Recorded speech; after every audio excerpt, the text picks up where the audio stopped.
تسجيل الأحكام الأجنبية داخل مصر. طيب، أوقات كتير بتبقي أنت متحصلة على أحكام نفقات خارج مصر أو أحكام بالطلاق. طيب، أحكام النفقات دي خلاص أنت الزوج صفى كل شغله خارج مصر، وأنت عارفة ان هو خلاص داخل مصر واستقر في مصر، وانت اخد عليه احكام بالنفقات وعايزة تنفذيها داخل مصر. هتقدمي الصيغة التنفيذية على طول وتنفذي؟ لا، لازم ترفعي دعوة اسمها ايه؟ تسجيل حكم اجنبي داخل مصر، وتاخدي عليها ايه؟ ختم النسر وشعار الجمهورية، علشان تبدأي بعد كده تقدميه في وحدة تنفيذ الأحكام وتنفذي عليه أحكام النفقات دي.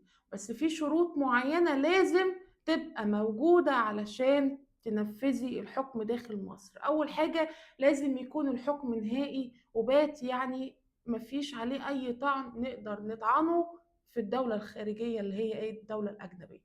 طيب، ايه تاني؟ لازم تكون حاجة مشروعة، متبقاش حاجة منافية للشريعة الإسلامية هنا. تمام. ايه تاني؟